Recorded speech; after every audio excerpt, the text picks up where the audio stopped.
Hey everyone, I'm Brittany Jones-Cooper and welcome back to Build. Today we're talking about the new Fuse comedy WTF Baron Davis, which stars two-time NBA All-Star Baron Davis and real-life Instagram star Brandon Armstrong as eccentric, foul-mouthed versions of themselves. It's an outrageous comedy that fuses the worlds of basketball, humor, and social media. Let's take a look. I invest in people. I love it. I'm in. Thank you, Baron Davis.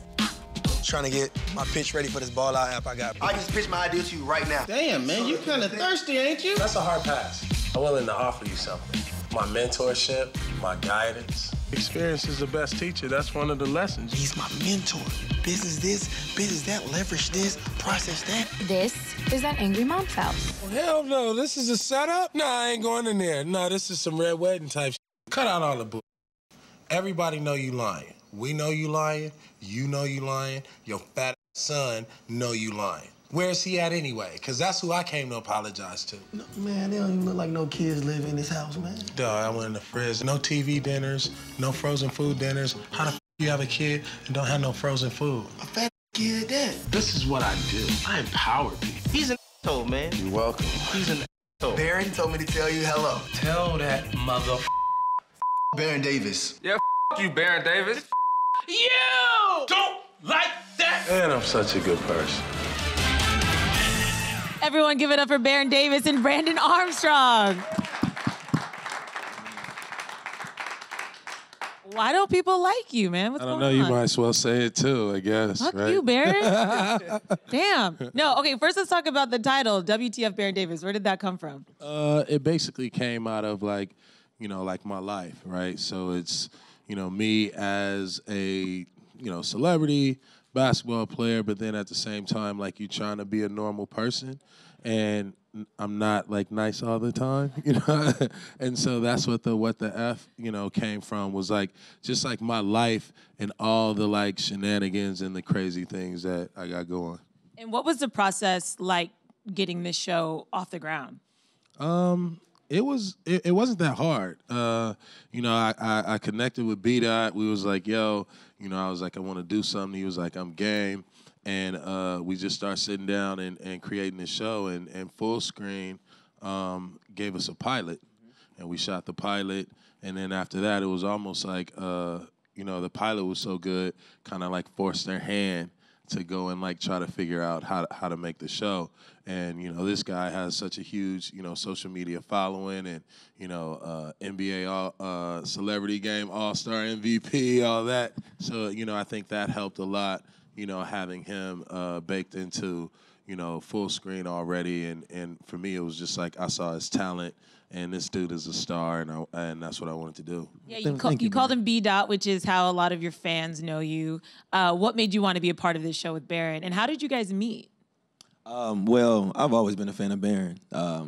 Growing up watching basketball, so one of the best point guards I've ever seen play. So when I got the opportunity and he contacted me, because I seen he followed me, and I'm like, oh, Baron Davis follows me. So I followed him back. He contacted me and told him that he's working on his show, and he'd love to have me. And I was like, yeah, I'm definitely down. And then we got a chance to actually like meet more with Celebrity All-Star Game in New Orleans, and then we made that connection, and the rest is history. So these characters are you guys, but heightened versions, right? Yeah, pretty much. Yeah, I mean, I would say they're pretty accurate. Yeah, very, very. I was going to ask, like, what parts of them are you and what parts are just crazily exaggerated? I don't know. I mean, this guy is a good actor, and so I'm just kind of like playing myself. Right. I'm just playing off of him. Now, everyone knows me for, doing impersonations of everyone else. So that's why I'm very appreciative of Baron for letting me, be me. Show the world me, B-Dot, and not James Harden or, Steph Curry. So it's super dope. Yeah, and you see a lot of like, also like what we didn't want to do is get away from, how people know us on social media or how people know us in the media. And so I think that, when you watch the show, you'll see, him, imitating a lot of other, actors or comedians or players. I was watching the one when you were Euro stepping. Oh, yeah. That was funny. He was running from some girl like Euro stepping. It was hilarious. But just little things like that, I think, just adds to the character. The show was fun to make. Like, we had to make it in 2 weeks. It was crazy. It was like 2 weeks. We were in the valley. It was hot. Like, that was my real Prius. It was dirty. You know what I mean? Like, we was really grinding. You know, it wasn't like a luxurious kind of like set or anything. It was just fun. 2 weeks to shoot how many episodes? 8. Wow. Yeah. So what prepared you for that? Because this is sort of like a new frontier for you. So was it just a lot of like trial and error, or just how did you even prepare for something so rigorous? For me, I'd always been wanting to act, and so even when I was playing basketball, I would, try and do cameo roles or get on set, and, I wanted to produce and direct stuff, so I was just trying to get, closer and closer to my dream. I think that for me, it was like I took directing classes, I've taken acting classes, and it was just like I had this itch now that, I wasn't playing basketball, like, I got to do something to, like, entertain people, or else, like, I'm just going to be, like, sitting in a corner in a empty room, like, yeah. It was all new to me, the whole acting world, being on set. I wasn't used to that. I mean, I did a couple of little stand-ins back in my Vine days, but other than that, it was relevant, new. I had to get used to it. I liked it though, More. Yeah, I want more. I like More. Yeah, so you get a little bit of taste of it. And it's like, all right, when's season 2? When we film season 2? You acting. I'm an actor now. I'm acting. Michael B. Dot. Let's talk about the script, because for me, it was like watching my brothers and their friends. I grew up with 3 older brothers. I used to just like sit and watch them talk and like make fun of people and tease each other and roast each other. And that's very much what some of the scenes are for you guys. And so how much of that is scripted? How much of it is you guys just kind of playing and improvising? Shout out to Nick Thomas, also our in-house writer, Carl Reed. We had a great Nick Thomas, the creator. He just had a great vision, and another guy that when we kind of locked in the trenches, we already had this kind of like this like frat house bro camaraderie. So I think in the script he knew how B-Dot and I would relate and knew what the outcome was. And then when we got to set, it was like, all right, we can take these words and put them into, our own personality, and then also have a little bit of time to like improv. So, we would go script, and then we would have a couple takes where we would improv some stuff so it, so people could feel a little bit natural. Yeah, that was the dopest thing for me. In order, I was able to put some of my flair. Even though it was my character, I could go off topic a little bit or add a little bit more. It was dope. It kind of has that like a Craig and Day feel to it, or like a Bad Boys type.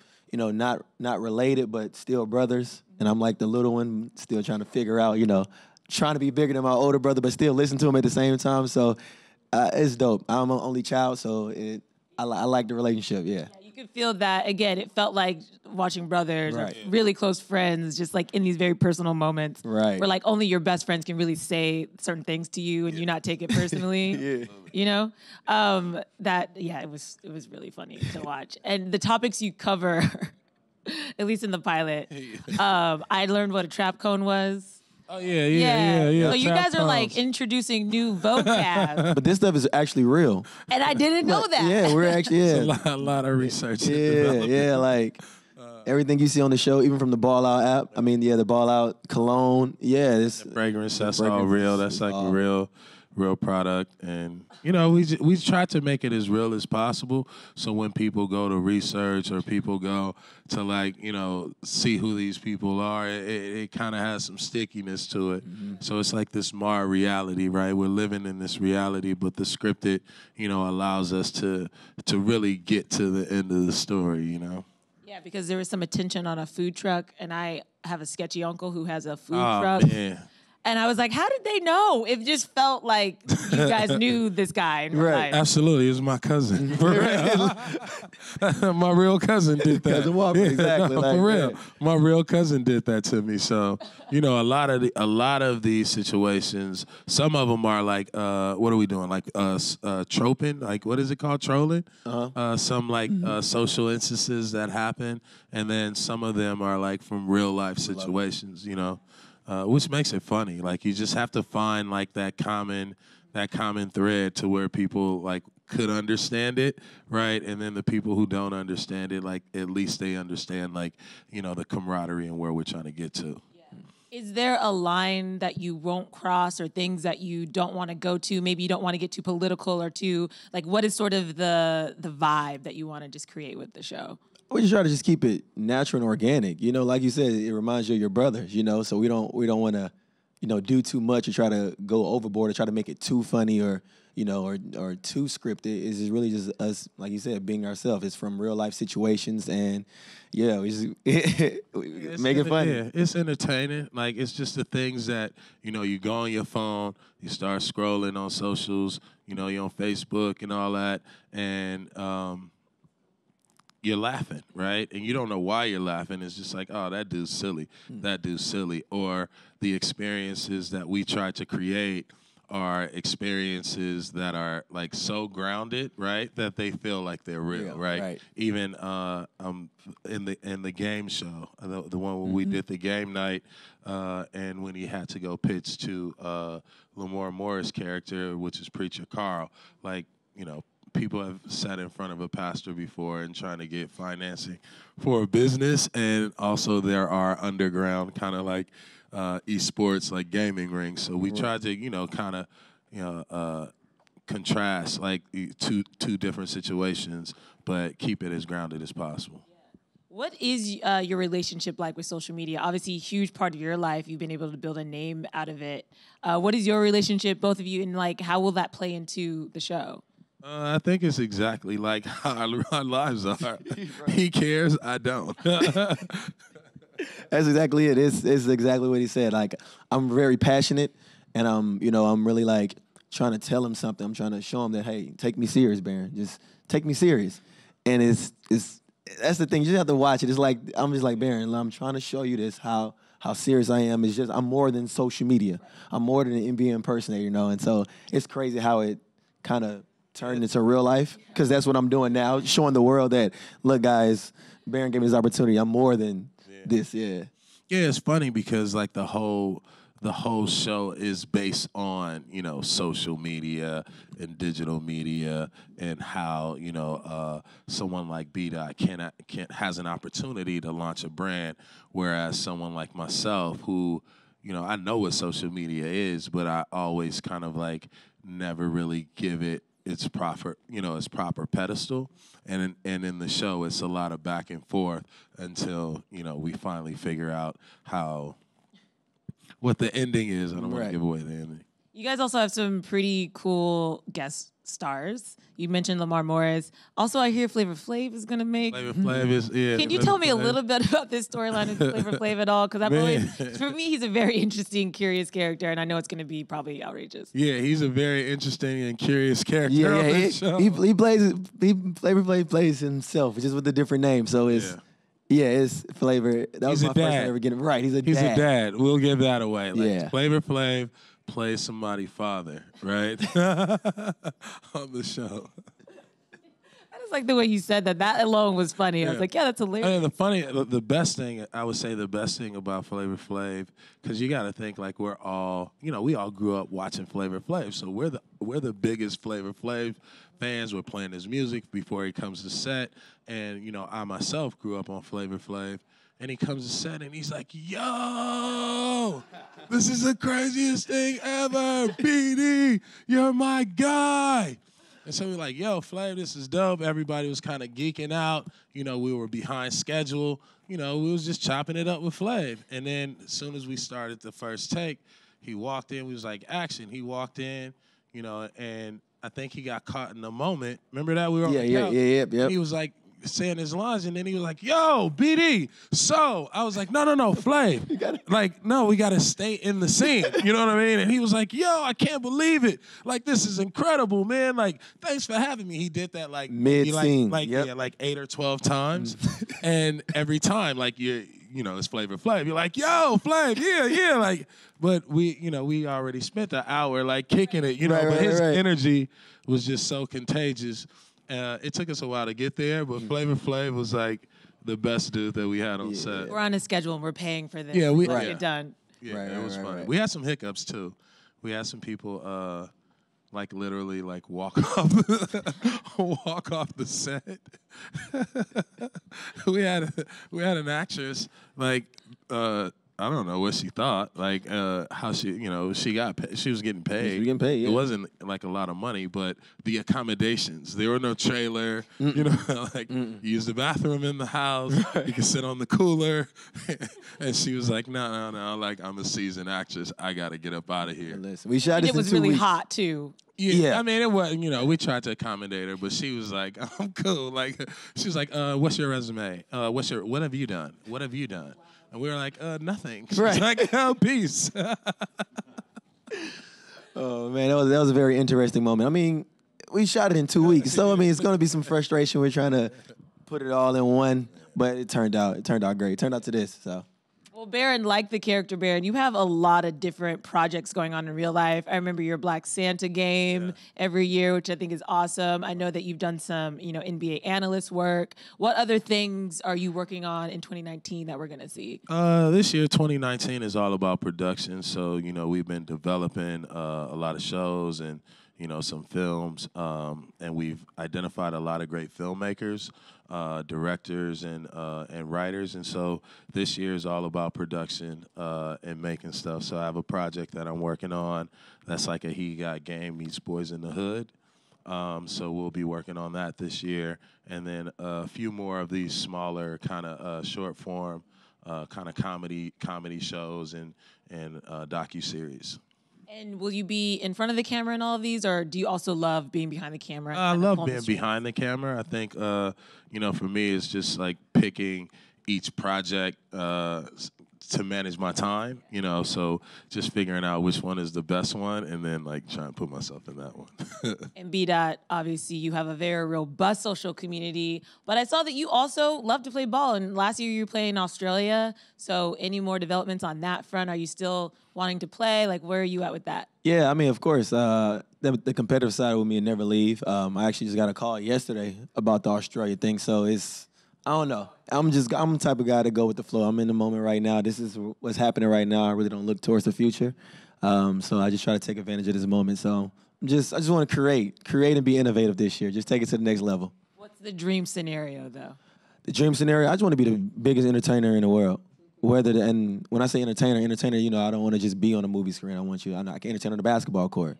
I can cook, I do music. I want to, like how Baron does, he has his foot in everything. That's how I am. I just want to be that top entertainer. I was going to say, it seems like you do genuinely like kind of look up to him like a big brother. Mm-hmm. That's my dog. That's my dog. Yeah, that's my bro. We hang out, we talk about business. Like outside of the show, we really like sit down and chop it up, about like real life situations and how we can both help each other elevate ourselves in this space. And I think it's so important for people to see Black men having second, third, fourth acts. You were in the NBA very successfully, but you're still a young guy. So to see that you still have all these things that you're doing and exploring and trying, right? Do you see how important that is for people to see? I think it's so cool. It's not just like your life ends when the league is over. No, not at all. It's almost like your life starts. So you get to be a kid again. I got kids, so I get to live through my kids and play with them.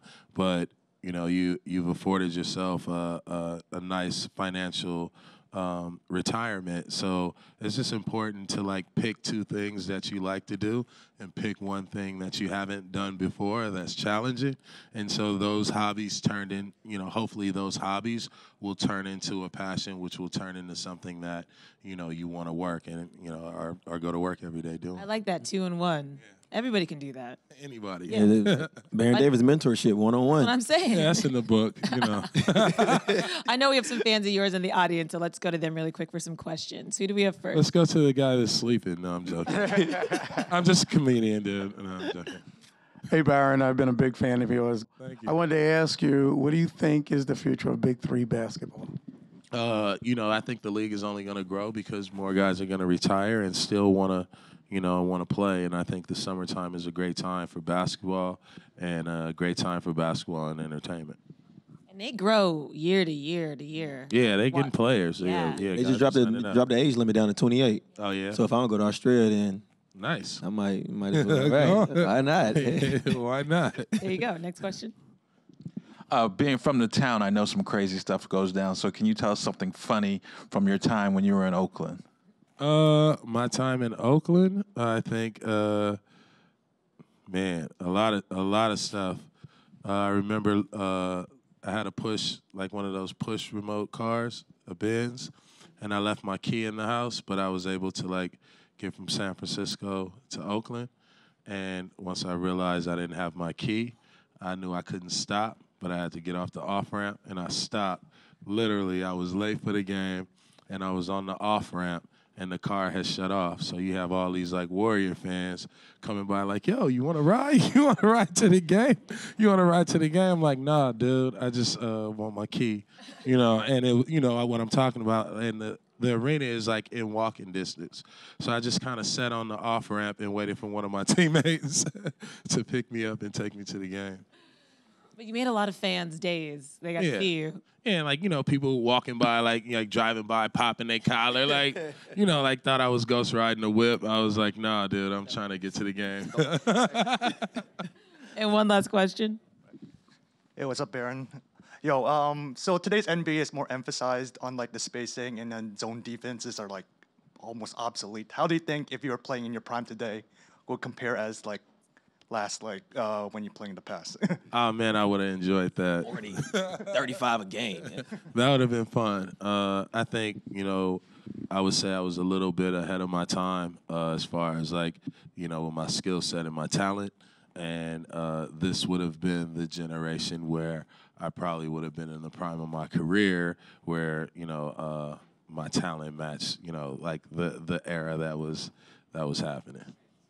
But instead, we're getting to see all your talent. And now I gotta like go do this and on be the an screen. actor, yeah, and So go it's back still to work. Denzel Washington for roles, and Yeah, there you go. Yep. I do more stuff, you know. Well, I like I said, the show is outrageous. It's fun. The episodes are like short and easy to watch too. I want to throw that out there because you can watch like a couple. I think there's 2 that are being released coming out, yeah. on the Yep, first day, back to so back. that's going to be exciting. Guys, thank you so much for joining us. If you guys want to check out WTF Baron Davis, it premieres on January 20th at 11 p.m. Eastern on Fuse. Shout out to Fuse. Yes. Shout out Fuse, baby. Give it up. Thank you, WTF guys. Baron Davis.